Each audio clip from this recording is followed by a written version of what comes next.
O fato de vivermos na era da globalização exige dos profissionais uma postura que seja compatível com as mudanças e necessidades desse novo tempo. Anualmente, na área da saúde, há um grande contingente de profissionais que precisam ingressar no mercado de trabalho. Para isso, eles devem desempenhar certas atividades que muitas vezes ficam dúbias para o profissional e para o paciente. Para debater sobre práticas profissionais em saúde, o Opinião Pernambuco traz Silano Barros, fisioterapeuta e presidente do Conselho Regional de Fisioterapia e Terapia Ocupacional CREFITO 1. Maria Conceição Costa, psicóloga e presidente do Conselho Regional de Psicologia. Convidamos também Viviane Tanuri, ela ainda não chegou, mas deve entrar no próximo bloco. Ela é enfermeira do Hospital Oswaldo Cruz e professora do curso de enfermagem da UPE. Lembramos que você pode participar do programa enviando perguntas para o e-mail opiniãotvu@gmail.com, pelo telefone 34236836 e pelo Twitter @opiniãope.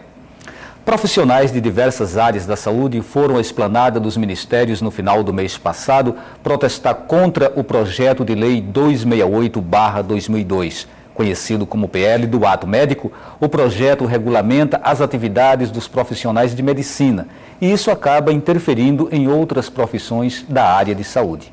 O que tem esse projeto de tão polêmico? Abrimos o Opinião Pernambuco de hoje com essa pergunta para o fisioterapeuta Silano Barros. Boa noite, Silano. Boa noite, Valdir. Inicialmente, nós agradecemos a oportunidade de estarmos aqui na TVU discutindo um assunto, como você mesmo colocou, tão polêmico, que é esse projeto de lei do Senado 268, intitulado Ato Médico. E os veículos de informação nesse país não têm aberto muito para o debate. Geralmente são pontos de informação e são pontos editados de informação.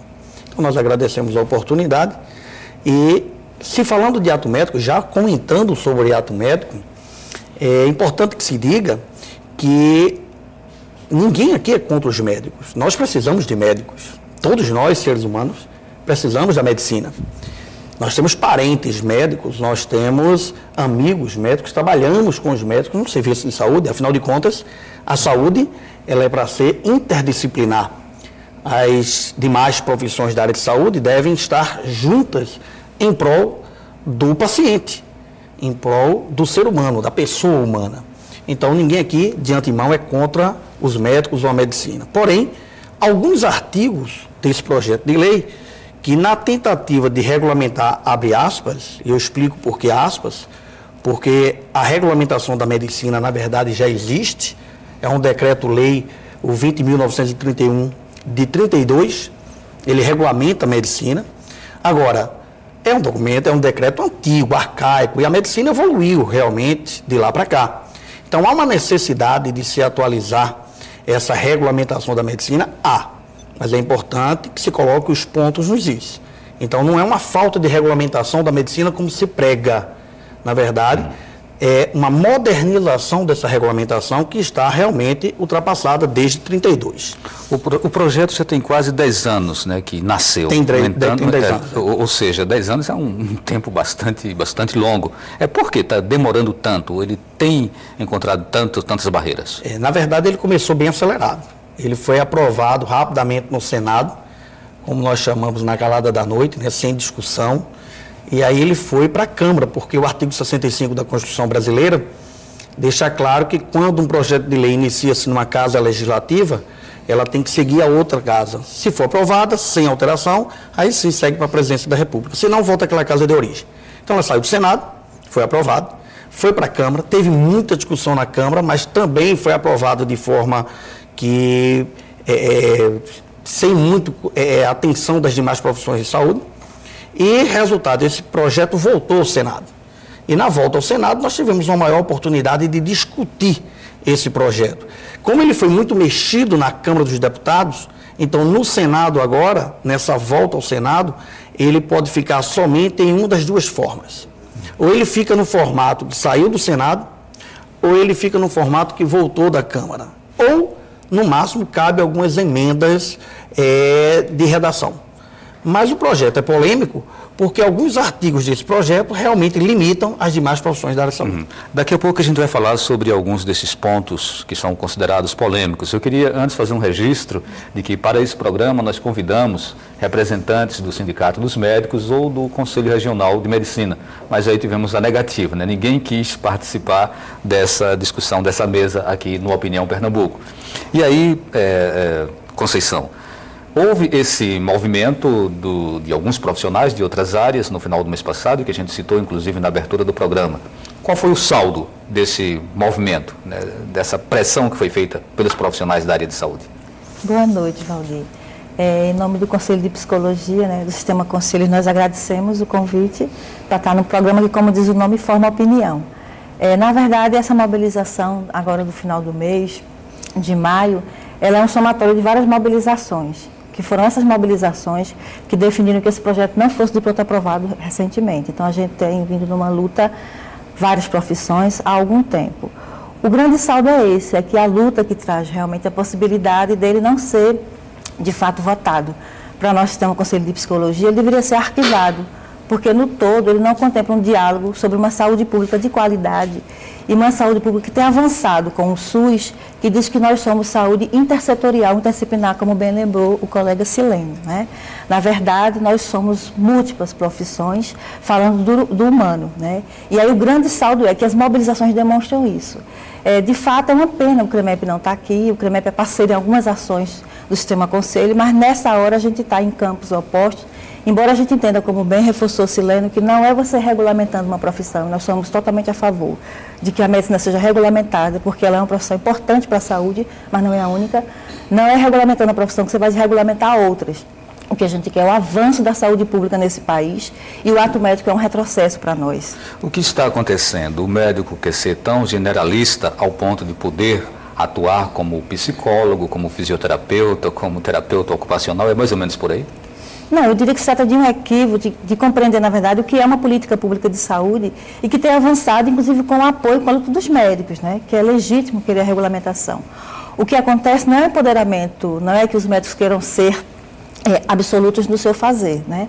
É uma compreensão de que se faz medicina prontamente. Não é assim. A medicina é uma das facetas da saúde nesse país e da saúde pública. Inclusive, a saúde ela tem que ter um caráter preventivo e não só curativo. Nessa perspectiva, o médico precisa aprender outras formas de fazer saúde, de pensar a saúde com outras profissões, como nós também aprendemos com a medicina, um modo de fazer saúde ampliado, holístico, enfim, pensando outras profissões, né? De fato, eu não diria, na verdade, nós não estamos numa briga com os médicos, nós estamos num momento de divergência de opinião, né, sobre uma postura política para nós equivocada e de retrocesso. O que acontece para nós é que a saúde pública brasileira tem avançado através de muitas lutas do movimento social e das categorias de saúde e dos profissionais de saúde. E nós estamos nessa luta, essas diversas profissões, né? A fisioterapia, a psicologia, a enfermagem, a educação física, a nutrição. Nós queremos, na verdade, uma saúde mais integral. A gente já provou, depois de 22 anos de SUS, que a gente não pode retroceder. A gente está num caminhar e num crescente de que a saúde pública ela só avança quanto mais a gente abre o olhar para as outras possibilidades da saúde, né? E é isso que a gente coloca quando a gente não concorda com uma postura que diria que ela, na verdade, quer fechar um campo que está se abrindo cada vez mais. O que é precisa ir para a rua e defender direitos e lutar para que o Estado brasileiro assuma cada vez mais o SUS e que ele, de fato, se efetive, né? É a única política pública que a gente pode dizer hoje que se efetivou nesses últimos 22 anos e ela serve de modelo para outras políticas. Se ela é modelo para o SUS, para outros sistemas públicos, então ela não pode retroceder no sentido da gente agora fechar na única profissão. Nós somos múltiplos e diversos, como é o humano, e como é também a doença. A doença tem muitas facetas, como é também a saúde. Inclusive, saúde não significa doença, saúde não é ausência de doença, desculpe. Saúde é uma condição de bem-estar amplo que qualquer profissional da área de saúde ou fora dela pode possibilitar ao ser humano. Então, a gente acha que é só um retrocesso e que os médicos vão chegar a um bom senso e a gente vai continuar numa caminhada por um SUS de qualidade. Vamos ver um ponto aqui, diagnósticos de doenças. O projeto estabelece como privativo dos médicos diagnosticar doenças que acometem o paciente. Essa questão interfere na atuação do psicólogo, do fisioterapeuta, por exemplo? Bem, o artigo 4º fala do PL do 268, fala do ato privativo do médico. E no primeiro inciso desse artigo, ele fala sobre diagnóstico nosológico. diagnóstico clínico nosológico. Então, nós aqui vamos falar pela fisioterapia e pela terapia ocupacional. Seria o diagnóstico nosológico? Então, para que o público leigo possa entender, seria diagnosticar a doença em si do paciente. Então, se o paciente tem um efizema, se ele tem uma bronquite crônica, então a doença em si seria o diagnóstico nosológico. É claro que o diagnóstico nosológico ele se baseia em 3 subdiagnósticos, mas, basicamente, para que a população leiga pudesse entender, seria isto. Bem, realmente, algumas outras profissões da área de saúde fazem também esse diagnóstico nosológico. No caso da fisioterapia e da terapia ocupacional, nós não fazemos diagnóstico nosológico. Nós fazemos o diagnóstico fisioterapêutico e o diagnóstico terapêutico ocupacional, que são baseados em diagnósticos funcionais. Esses são diagnósticos que nós fazemos. Mas outras profissões da área de saúde realmente ficam limitadas quando, por força de lei, se isso viesse a acontecer, o diagnóstico nosológico ficasse apenas nas mãos dos médicos. E a gente quer ter essa opinião também, essa colocação por parte da Conceição, que é representante do Conselho Regional de Psicologia. Mas a gente precisa fazer um intervalo e lembramos que você pode participar do programa através do telefone 34236836, pelo e-mail opiniãotvu@gmail.com e também pelo Twitter @opiniãope. A gente volta daqui a pouco.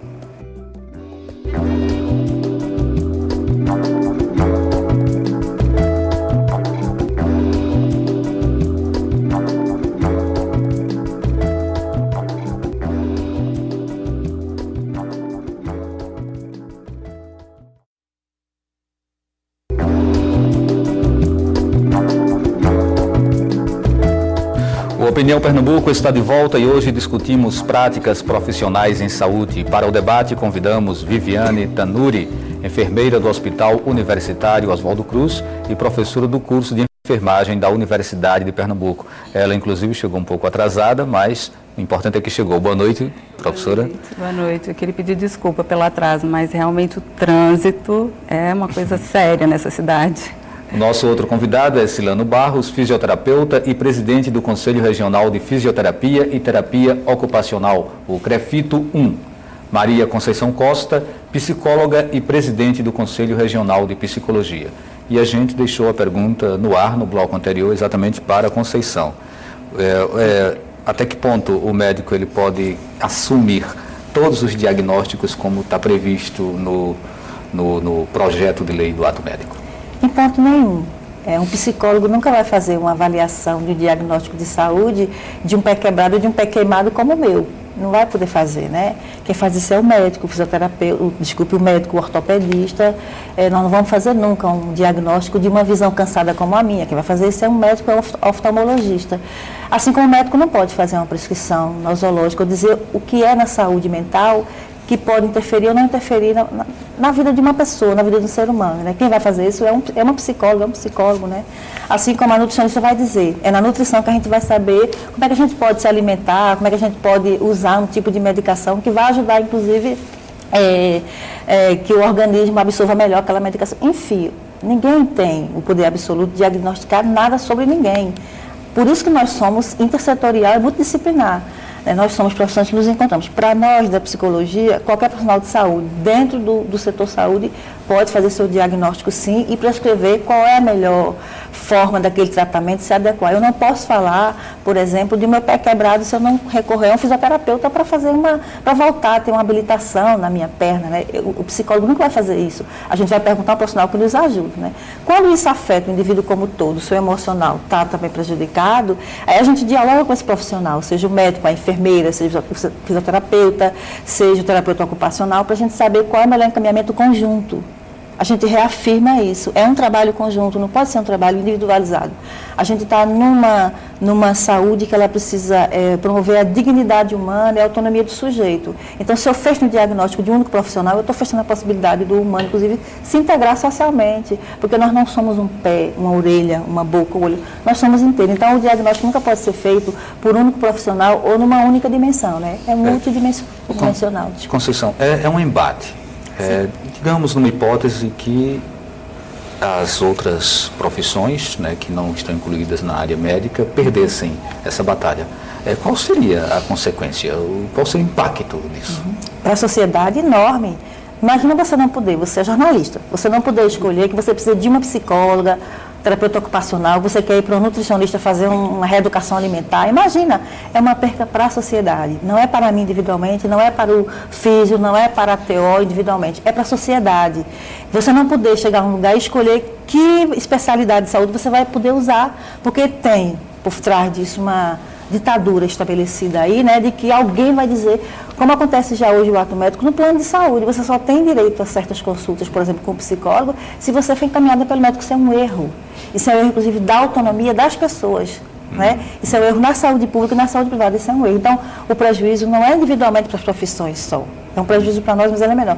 É um prejuízo para a sociedade. Professora Viviane, até que ponto isso fragilizaria as grades curriculares, fragilizaria os cursos de psicologia, de fisioterapia, terapia ocupacional, né? Enfim, todas essas outras áreas que estão caminhando ao lado da área de medicina? Eu acho que, como já foi muito bem dito por Conceição, essa questão ela está muito relacionada com a multidisciplinaridade das profissões. O indivíduo, ele não é só cabeça, só corpo, só membro, ele é um todo. E como um todo, esse aspecto dos outros profissionais não trabalharem conjuntamente é bem complicado. Né? Então, eu acho que isso representaria um retrocesso na formação, porque o Sistema Único de Saúde, ele define a multidisciplinaridade, né? Ele define que as profissões, elas precisam trabalhar conjuntamente. E, por enquanto, a saúde pública desse país é regida por essa lei, a lei do SUS. Então, nesse sentido, a gente não pode perder isso de vista. Então, eu acho que, de fato, é uma perda bem grande. Para a enfermagem, né, para o enfermeiro, nós trabalhamos com diagnóstico de enfermagem, pensando nessa questão do artigo 4º que fala especificamente do diagnóstico. Nós trabalhamos com diagnóstico de enfermagem. Na verdade, a enfermagem, o enfermeiro, ele trabalha com o planejamento da assistência e nesse planejamento ele diagnostica, ele intervém e depois ele avalia, né? Bom, para que isso... Esse diagnóstico, ele é trabalhado diante dos sintomas apresentados pelo paciente. Então, e para que isso aconteça, é preciso que os profissionais estejam trabalhando em conjunto. Né? Então, de fato, para os currículos, eu acho que isso seria uma perda grande. Vamos para um outro ponto, assistência ventilatória mecânica ao paciente. Seria tarefa exclusiva dos médicos, pelo projeto, a definição da estratégia para pacientes com dificuldade respiratória e a forma de encerrar o procedimento. Isso compromete a atuação do fisioterapeuta? Bem, Valdir, na verdade, no projeto original comprometia, porque deixava bem claro que seria exclusivo dos médicos. Como eu te falei, depois de que esse projeto foi mudado, exatamente, no último projeto, né, como ele se apresenta, depois do relatório do Valadares, do senador Valadares, então a gente já tem quanto à ventilação mecânica, isso já tem modificado. Então, já tem no projeto de lei que o fisioterapeuta ele pode também participar do projeto de indicação dos modos ventilatórios, da assistência ventilatória mecânica do paciente, tanto invasiva como a não invasiva propriamente dita, né? Inclusive do processo de desmame, então, que é a retirada gradual dessa assistência ventilatória mecânica. Então, no novo relatório do Valadares, que é o que foi aprovado na CCJ, isso já é contemplado para o fisioterapeuta que trabalha com terapia intensiva. Mas o problema é que mesmo o relatório que foi aprovado na CCJ ainda tem pontos que precisam da continuação desse trabalho. Exatamente. A doutora Conceição Costa falou muito bem de que na saúde privada já existe uma espécie de ato médico, mas é importante lembrar que o sistema de saúde no Brasil é um sistema único. A saúde privada não é a saúde suplementar. Então, a doutora Viviane colocou bem que a lei que nos rege hoje é a lei do SUS, né? E que o SUS, na teoria, ele é fantástico. E por esses 22 anos aí, ele está evoluindo, ele está amadurecendo, né? Então, esse retrocesso que, em se aprovando a lei do ato médico, o projeto de lei do ato médico vai se proporcionar, é enorme. Principalmente na questão da prescrição. Porque, a partir do momento que se afirma que a prescrição terapêutica é exclusiva e privativa do médico, imagine agora que o paciente, quando chegar para o fisioterapeuta, ele já vem com a prescrição da fisioterapia, não é a prescrição médica. É importante fazer clara com a diferença. Ninguém está falando de solicitação. O médico pode solicitar, como qualquer outro profissional, pode solicitar a interferência de um outro profissional e deve. Nós estamos discutindo aqui a questão da interdisciplinaridade. Mas você está falando que o médico está encaminhando, por exemplo, na saúde privada, nos planos de saúde, se só vai para o psicólogo se o médico encaminhar. Não é solicitar. Exatamente. Solicitar e dizer, eu quero fazer fisioterapia porque eu estou com o pé machucado. E que não é obrigatório. É autonomia. Exato. Indicação. Agora, você dizer que vai só aquela indicação que vai determinar, isso não é autonomia, isso é ditadura. Exatamente. Nós somos contra. E o que nós observamos é que hoje já existe, inclusive na saúde privada, já existe a conscientização de alguns médicos que quando encaminham para outros profissionais, fazem tipo uma solicitação, embora que as operadoras exijam equivocadamente a obrigatoriedade desse encaminhamento. Mas, por exemplo, no caso da fisioterapia e da terapia ocupacional, antigamente se prescrevia fisioterapia pelo médico. Ele dizia quantas sessões e o que iria ser feito. Se iria ser feito ultrassom, se iria ser feito ondas curtas, se iria colocar gelo, que tipo de mobilização.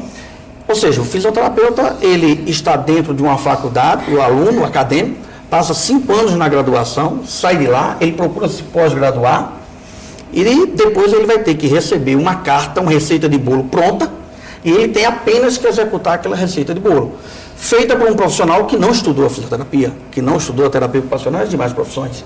Então, a grande invasão, além do diagnóstico, que é um diagnóstico que deveria ser um diagnóstico completo e olhar o paciente como um todo, o ser humano como um todo, ainda existe a questão da invasão da prescrição, a invasão da conduta, seja a conduta da enfermagem, da psicologia, da fisioterapia, da terapia ocupacional. Então, há essa invasão por conta da medicina. Professora Viviane, o profissional de enfermagem, além de cuidar do paciente, às vezes ele cuida também de questões administrativas, de questões de gestão.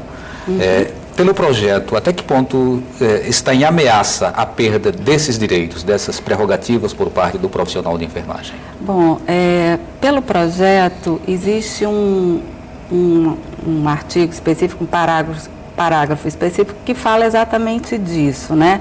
Onde o profissional médico só poderia ser gerenciado por outro profissional médico. Então, esse é um problema porque, do ponto de vista da administração pública, né, de unidade de saúde, onde existem outros profissionais, os outros profissionais da saúde jamais poderiam fazer essa gerência, uma vez que dentre eles também está o profissional médico. Então, realmente, acho que isso é uma perda incrível, porque do ponto de vista de formação, né, alguns profissionais, eles têm dentro da sua própria graduação um percentual grande de formação de gestão e depois eles também podem se pós-graduar em gestão. Então, não tem por que isso ficar reservado a apenas um profissional da saúde, né? Falando do ponto de vista da assistência de enfermagem, não acredito não acredito que haveria tanta interferência pelo fato de que já existe na lei do exercício profissional de enfermagem que o enfermeiro, ele também deve ser gerenciado por um enfermeiro. E eu queria só, assim, pontuar uma coisa que eu acho que é fundamental e que eu acho que a doutora Conceição também colocou, né? Quando eu cheguei, eu ouvi ela dizendo que a questão não é que o médico ele não deva ter a sua lei do exercício profissional. Acho que todas as profissões da saúde devem tê-la. A questão é a forma como ela está sendo colocada, do ponto de vista de restringir as questões das outras profissões dentro dessa própria lei. Isso é que é uma coisa que precisa ser discutida e que eu acho que as profissões da saúde, e inclusive o Conselho Nacional de Saúde, tem discutido bastante, né, e que a gente não pode deixar de pontuar, né? Então, acho que nesse sentido é uma perda, na questão da administração, é uma perda realmente enorme. Porque dentro da saúde, dentro da área de saúde, tem profissionais que tiveram essa formação na sua graduação e também tiveram essa formação fora da sua graduação, né? Com relação ao enfermeiro, eu acho que o enfermeiro, essa questão da gestão, ela tem uma relação direta. Eu acho que a gente pode pontuar que a nossa profissão, ela trabalha com 4 pilares fundamentais, de uma forma geral, e um deles é a gestão, sem dúvida, né? E dentro da saúde pública, essa questão é uma questão que está muito próxima do enfermeiro, porque ele, de forma geral, ele acaba sendo aquela pessoa que vincula todos os profissionais, né? Porque ele está 24 horas no serviço, então ele faz essa articulação dos outros profissionais da saúde de uma forma muito bem feita, né? Mas, especificamente, nesse sentido que você bem colocou, não há tanto problema, mas eu acho que a perda, ela é uma perda geral, né? Nós queremos repetir que para esse programa nós convidamos o Conselho Regional de Medicina, o CREMEC, e convidamos também o Sindicato dos Médicos, mas ninguém quis fazer parte desse debate, né, desse painel. E aí eu tinha agora uma pergunta para a doutora Conceição. Em que momento a pessoa ela deve procurar o profissional de psicologia? No momento, bem óbvio vou responder, no momento que ela achar que deve, que precisa. E não que o médico se é orientou? Uma escolha individual, é o momento em que ela achar que deve, né? Esse é o primeiro princípio. Nós trabalhamos com autonomia, seja em qualquer situação, inclusive com crianças e adolescentes. Isso se relativiza com criança, porque ela vem dos pais, ela vem encaminhada pelos pais, ela vem encaminhada por uma instituição, a escola, um profissional de pediatria, um médico. Quem encaminha não importa, né? O que importa para nós é porque encaminha muitas vezes, né? Muitas vezes encaminham crianças para nós, por exemplo, no tema da medicalização, hoje na educação, fugir um pouco do nosso foco. Encaminham para a gente crianças, para os psicólogos, para a gente pensar que são crianças hiperativas, que são crianças mal comportadas na escola, quando são crianças que apenas querem brincar, querem ser criança, e a gente aprisiona cada vez mais a nossa infância, né? Ou estigmatiza. Então, a procura pelo profissional de psicologia tem que ser feita por quem precisa da psicologia. Tem gente que não precisa de psicólogo, nem todo mundo precisa de terapia, precisa de um acompanhamento terapêutico. Mas, por exemplo, em relação a pessoas que estão em sofrimento psíquico grave e que não conseguem sozinha buscar essa ajuda do psicólogo ou de qualquer outra profissão, elas são encaminhadas pelos profissionais. Né? E aí a gente tem recebido sugestões de orientação em psicologia do serviço social, né? Da pedagogia, da medicina, né? Pode ser uma enfermeira que observe no hospital, por exemplo, que aquele paciente está com estresse pós-traumático, então precisa de um acompanhamento de um psicólogo, pode ser para um psicólogo, psiquiatra, então isso é muito relativo. O que nós afirmamos é que a autonomia do sujeito, ao vir para o serviço de psicologia, dentro da saúde ou fora da saúde, é sempre pensar o que esse sujeito busca e o que ele quer por resposta. Né? Assim, nós também não acreditamos que tudo é psicopatologia e todo mundo está doente, não. E tem gente que procura psicólogo ou psicóloga, terapeuta, só para se reconhecer, se aprofundar em si, se conhecer melhor. Então, doutora, essa pessoa que vai ao psicólogo, ela é vista como um cliente ou como um paciente? Depende. Depende. Na saúde pública, todo mundo deveria ser cliente, porque todos nós pagamos saúde pública, né? O SUS, ele não é grátis. Nós pagamos impostos para garantir que o Estado funcione. Né? Se ele vai através do médico, ele não leva já um pouco esse peso, a ideia de que vai como doente? Paciente dá a ideia de que aquele que não tem vontade, né? Ele não pode escolher por ele. Então, ele vai sem autonomia. No caso de quem está doente, grave, lá na cama, hospitalizado, ele é paciente, nós precisamos cuidar dele, porque ele não consegue sozinho, por autonomia, se recuperar, né? Ter sua saúde recuperada. Ele é cliente sempre que ele vem e que ele pode falar e expressar a sua vontade, mesmo uma criança, mesmo encaminhada por um pai, por um adulto, como eu já falei antes, é sempre cliente. Mas essa relação de clientela para nós também não é a relação do mercado, ele é cliente porque ele paga, não, né? Ele, na verdade, é um sujeito. Eu diria que ele é um sujeito que vem para nós. É o sujeito. A condição que ele vem é de sujeito, não de assujeitado. Daquele que pode falar da sua dor, da sua angústia, de que muitas vezes está falando de uma dor na barriga, que é uma dor do afeto, não é a dor da barriga. Que muitas vezes está com uma úlcera, um adulto, porque não aguenta mais o estresse do trabalho ou do trânsito da cidade do Recife. Então, se ele vem como sujeito, ele vem como autônomo, né? E aí essa ideia da clientela, da pacientela, digamos assim, se ele é paciente ou cliente, né? Isso pouco importa para nós, quando ele vem e quando ele pode ter uma resposta da psicologia, do serviço social, da fisioterapia, da medicina ou da enfermagem, da sua necessidade. Se a resposta é adequada e ele consegue ter uma vida mais saudável, mas antes disso a gente entende em psicologia que a saúde ela é preventiva, né? A curativa ela é uma consequência daquilo que a gente não cuidou antes. Né? Então a saúde preventiva, inclusive, prescinde muitas vezes do médico, né, da enfermeira e do psicólogo, porque eu tenho uma vida tão organizada autonomamente que eu consigo cuidar da minha vida de modo que eu não adoeço, porque eu me previno. Claro que hoje tem fatores que vão além do indivíduo, né? O trânsito me estressa, uma comida não saudável me deixa mais doente, uma água poluída, morar em condições subhumanas com esgoto a céu aberto, né? Então tem coisas que vão além da vontade do sujeito, né? Silano, no caso da fisioterapia, digamos que uma pessoa presuma que tem um problema que o profissional adequado para fazer o tratamento, para fazer o acompanhamento, seja o fisioterapeuta. Digamos que ela tenha uma LER, tenha uma tendinite, algo desse tipo. Ela pode procurar diretamente o fisioterapeuta ou ela deve passar também pelo médico? Antes de responder a tua pergunta, Valdir, só para complementar um pouco o que a doutora Conceição falou, só que nos veio aqui a cabeça, fechando esse diagnóstico, conforme ela comentou, falou de trânsito, falou da água, ou seja, o conceito de saúde ele é tão amplo, não é? E não é simplesmente aquela ideia antiga, arcaica de ausência de doença, que hoje nós temos o quê? Nós temos a CIF, a Classificação Internacional de Funcionalidade. Então, a OMS, a Organização Mundial de Saúde, o que ela mais vem batendo hoje é na aplicação dessa classificação de funcionalidade. Então, não é olhar o indivíduo que está patológico, doente, não, é olhar para o indivíduo são. Agora, a funcionalidade dele agora e projetar essa funcionalidade para o envelhecer. Então, é isso que a gente precisa fazer. E o Brasil é um dos países da América do Sul mais atrasados na aplicabilidade da CIF. Respondendo à sua pergunta, tanto o fisioterapeuta como o terapeuta ocupacional, o paciente pode vir, ou o cliente pode vir, tanto por encaminhamento, solicitação de outros profissionais, como ele pode ir diretamente ao fisioterapeuta ou terapeuta ocupacional.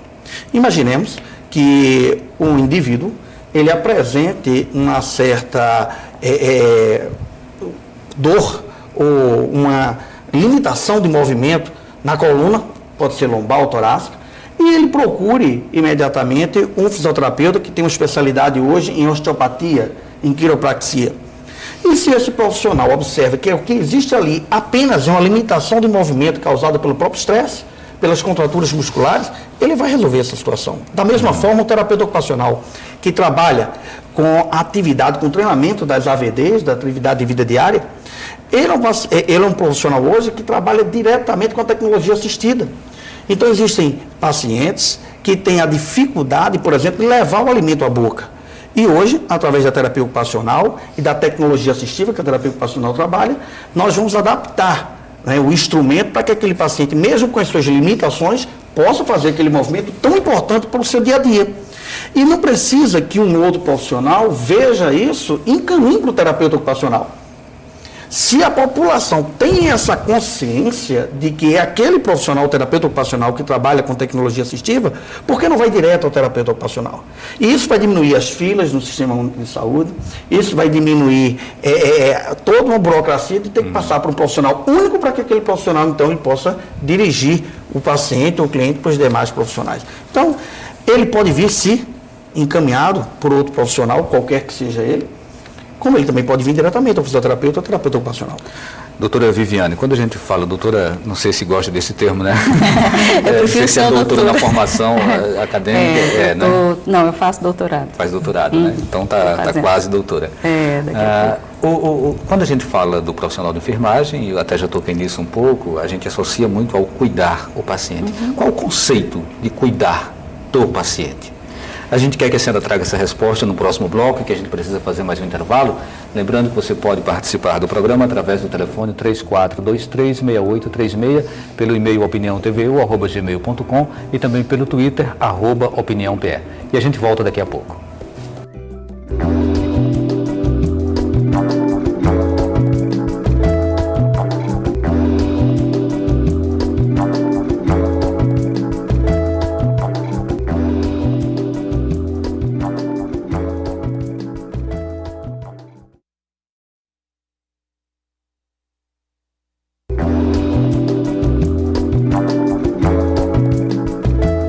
O Opinião Pernambuco está de volta e hoje discutimos práticas profissionais em saúde. Para o debate, convidamos Viviane Tanuri, enfermeira do Hospital Universitário Oswaldo Cruz e professora do curso de enfermagem da Universidade de Pernambuco. Silano Barros, fisioterapeuta e presidente do Conselho Regional de Fisioterapia e Terapia Ocupacional, CREFITO 1. Maria Conceição Costa, psicóloga e presidente do Conselho Regional de Psicologia. No bloco anterior, a gente deixou a pergunta no ar: qual é o conceito de cuidar do paciente? Doutora Viviane. Bom, o conceito de cuidado é um conceito extremamente amplo, né? Já dizia Leonardo Boff nas suas colocações, o que é cuidar? Cuidar do indivíduo, cuidar do ser individual e dele no universo, né? E cuidar do universo, que é a nossa casa maior. Então, o cuidar em enfermagem, ele de fato é bastante amplo. Essa assistência, ela está relacionada ao indivíduo como um todo nas suas necessidades. E esse indivíduo inserido na sociedade onde ele vive, sem esquecer da cultura que ele carrega em si. Então, isso é o cuidar em enfermagem. Por isso que eu digo que, de fato, é muito amplo, né? Mas se a gente pensa nas necessidades humanas básicas, naquilo que o indivíduo precisa para sobreviver, nesse conceito amplo, pensando nesse conceito amplo da saúde, é exatamente isso que o cuidado traz, né? A gente poderia considerar que o cuidado, ele traz também conforto, ele traz alegria, ele traz satisfação, porque agora há pouco o doutor Silano colocou dessa questão simples de colocar o alimento à boca, né, que é uma questão funcional e que a gente não dá valor nenhum a ela no nosso dia a dia. E como ela é importante, sem o alimento, o indivíduo não sobrevive, né? A gente pode sobreviver sem algumas coisas, mas sem alimento e água a gente não sobrevive. Então isso é fundamental. E o cuidado de enfermagem, ele está nesse contexto, com todas essas questões que permeiam o indivíduo para que ele sobreviva e para que ele viva bem, dentro do conceito possível do que é viver bem, pensando nesse conceito amplo do que é ter saúde. O profissional de enfermagem lida com situações extremas, de grandes carências, profissionais, às vezes terminais, e é o enfermeiro quem está ali naquele dia a dia. E, de repente, as pessoas dizem, você tem que ser um pouco de psicólogo, né, para conversar, para dialogar. Esse tipo de preparação também acontece na universidade para que o profissional de enfermagem ele faça um pouco esse papel? Sim, acontece. Bom, o curso de enfermagem, ele tem 5 anos de duração, uma carga horária muito vasta, são 5.150 horas. O curso é um curso integral, né, de manhã e de tarde. E dentro do nosso currículo, nós temos a área das humanas, né, das humanas básicas, que são essa. No nosso currículo, a gente trabalha com 3 momentos de psicologia, então é um momento bem grande, mas nada que nos permita fazer um diagnóstico ou uma assistência como o psicólogo faz, mas nos dá a condição de identificar a necessidade de trabalhar junto a um psicólogo, solicitar que o psicólogo venha e nos dê esse apoio. Na verdade, o enfermeiro, o enfermeiro e sua equipe, porque nós não trabalhamos sozinhos, né? Nós trabalhamos com os técnicos de enfermagem e ainda temos auxiliares de enfermagem dentro dessa equipe. Hoje, bem menos, porque houve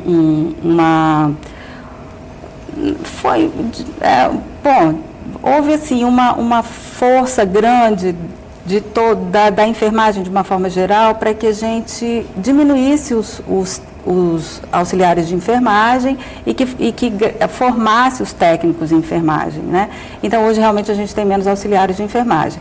Mas, bom, essa equipe é uma equipe que trabalha unida e ela está, de fato, do lado do paciente em todos os níveis de assistência, porque a gente acaba que relaciona um pouco o enfermeiro a essa questão que você está colocando, que são as questões mais difíceis, a alta complexidade da assistência. Na verdade, o enfermeiro, ele trabalha nas 3 complexidades de assistência, né?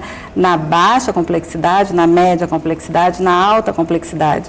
Então, a baixa complexidade, ele trabalha nas unidades básicas de saúde, nos programas de saúde da família, na média complexidade nas clínicas especializadas e na alta complexidade, adentra também pelas UTIs, as UCIs, como você bem colocou, que são os casos mais extremos da emergência. Doutora Conceição, Em alguns momentos, a gente ouviu falar de profissionais de psicologia que estariam receitando medicamentos para pacientes, né? E isso acaba sendo um problema seríssimo. Até onde vai a competência do profissional de psicologia e como se diferencia essa sua atuação da atuação do profissional psicanalista? Nenhum psicólogo pode prescrever nenhum tipo de medicação. Nós trabalhamos com o fenômeno psicológico do humano, né? Que é um fenômeno que ele não é mensurável, ele não é visto, ele não é tocado, ele não é visível. Ele tem manifestações, né? No comportamento, no modo de ser no mundo. Então, a função do sistema conselhos, para entender como é isso, é a seguinte: a gente regulamenta, orienta e fiscaliza. Então, se alguém sabe de algum profissional, que não é médico, né, que está passando algum tipo de prescrição medicamentosa, né, e é psicólogo, por favor, denuncie ao nosso conselho imediatamente. O telefone 21 19 7272 está a postos para isso. É inadmissível. Nem fitoterápico? Nem fitoterápico. Psicólogo é proibido. O fitoterápico é para quem faz a formação fitoterápica, fora inclusive dos enquadres da psicologia, a gente respeita, mas é fora da psicologia. A gente respeita toda a forma de manifestação de saúde, né? Agora, nós temos uma regulamentação, nós vamos completar agora em agosto 50 anos de psicologia no Brasil, é o nosso aniversário, nós somos uma jovem senhora que nós afirmamos e reafirmamos isso. A psicologia trabalha com fenômeno psicológico, ela trabalha com subjetividade humana, e é assim, inclusive, que ela ajuda nesse cuidado que os profissionais com os pacientes. Então, nenhum psicólogo pode prescrever nem um chiclete para o seu paciente, ou para o seu cliente, ou para a pessoa que vem até ele, se ele acha que está precisando. E aí entra nessa hora a integralidade da saúde ou da assistência. Se você tem um profissional que precisa que outro faça algum tipo de intervenção, encaminha para o psiquiatra, não tem problema nenhum de autoestima de dizer, a nossa competência vai até aqui. Dali para lá é do médico, é do fisioterapeuta, né, é do psiquiatra. O psicanalista, ele tem uma outra complexidade. Para ser psicanalista no Brasil ainda, tem que passar por uma escola de psicanálise, basta ter um curso superior e fazer os 5 anos de formação, o que tem mudado ao longo dos anos, e eu não vou me aprofundar porque não sou psicanalista, eu sou psicóloga. Agora, tem muitos psicólogos que fazem psicanálise e que viram psicanalistas, mas tem médico psicanalista, psiquiatra psicanalista, advogado, filósofo, terapeuta ocupacional, porque a psicanálise ela vem de uma outra ordem. Freud é o criador histórico da psicanálise, ele era um médico, um neurologista de formação, mas ele tinha um comportamento de um psicólogo, de um filósofo, de um humanista. Então ele cria uma forma de atender e de dialogar com o outro, que é de autoconhecimento, né? Inclusive ele começa com a autoanálise, primeiro ele se observa para poder observar os outros. Então ele cria um campo de um saber que ele é para qualquer um de nós aqui, pode ser psicanalista. A obrigatoriedade é se agregar, se afiliar, a uma escola de psicanálise, fazer um tempo de formação, fazer a autoanálise, que é uma coisa interessante na psicanálise, só é análise se você passar pelo processo, diferente de outras formas de psicoterapia. Você não precisa passar obrigatoriamente. Na psicanálise tem que passar pelo trabalho analítico profundo e sério, numa escola registrada, reconhecida socialmente e por aquelas outras escolas de psicanálise, e aí se tornar um psicanalista a partir, inclusive, do estudo da obra de Freud e de outros psicanalistas, Lacan e por aí vai. Então, o psicólogo não é um psicanalista, embora um psicólogo possa ser psicanalista. Agora, um psicanalista que não fez psicologia, não se inscreveu no conselho, ele não pode ser psicólogo. Ele é psicanalista.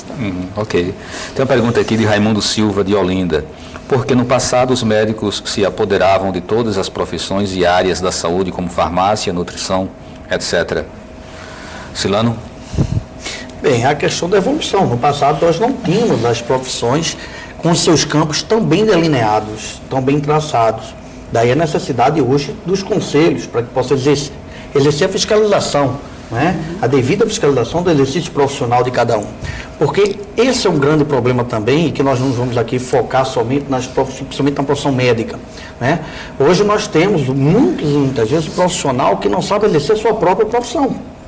Então, infelizmente, com essa tentativa de estar sempre entrando no espaço do outro, criam atitudes como essa, para regulamentar uma profissão, entre aspas, frisamos, né?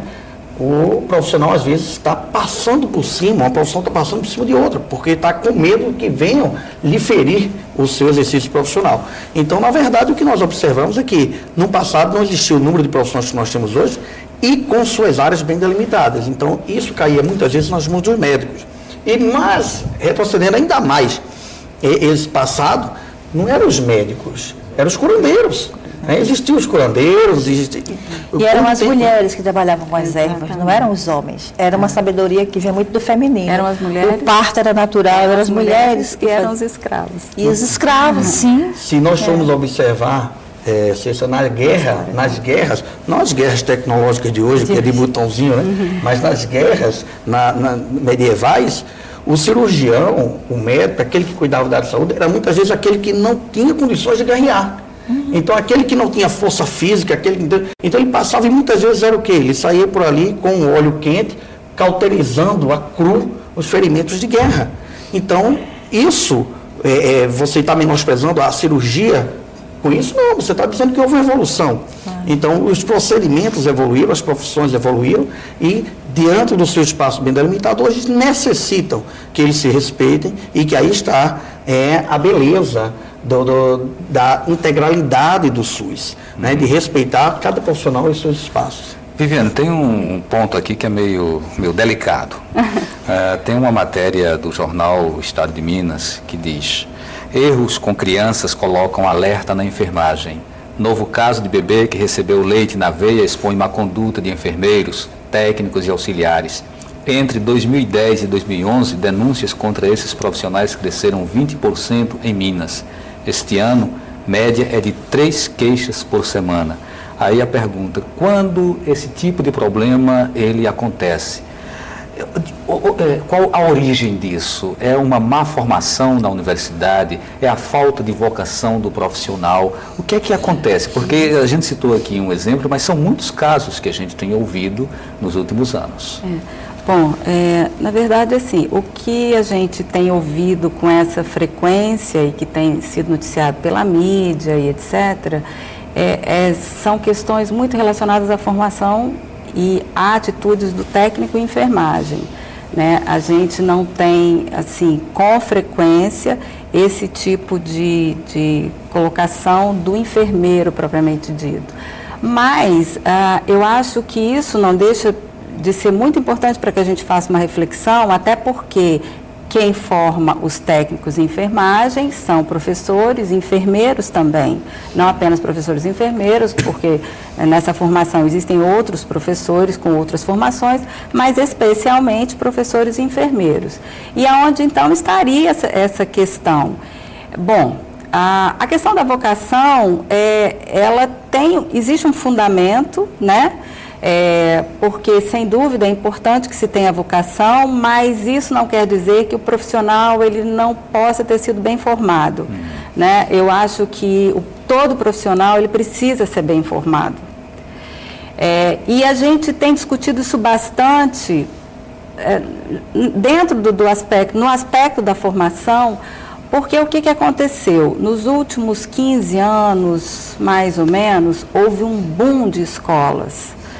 Tanto da formação do técnico em enfermagem, quanto escolas de graduação, da formação do enfermeiro. E isso é uma coisa bastante preocupante. Na verdade, a única profissão que tem definido em lei critérios para a formação de escolas de nível superior é a medicina. As outras profissões não têm essa definição de critério. Então, isso é bem complicado e, de fato, houve um boom no Brasil, né? Por exemplo, aqui no estado de Pernambuco, nós temos, se a memória não me engana, acho que 22 escolas de graduação em enfermagem. É uma quantidade muito grande, o controle disso. Então, os conselhos, eles de fato ficaram bastante sobrecarregados, porque os conselhos, eles precisaram se estruturar, eu acho que estão ainda se estruturando, para fiscalizar o exercício profissional desses indivíduos que saem dessas escolas. E que eu não estou dizendo que as escolas não formam bem, não é isso de forma alguma, até porque eu nem tenho condições de fazer essa avaliação. Mas os critérios de avaliação dessas escolas são critérios que estão sendo estabelecidos, existem os critérios do Ministério da Educação, que estabelece coisas fundamentais para essa avaliação, Mas alguns cursos ainda nem foram avaliados, porque precisa de um tempo para que essa avaliação aconteça. Então, isso de fato é uma coisa bem preocupante mesmo.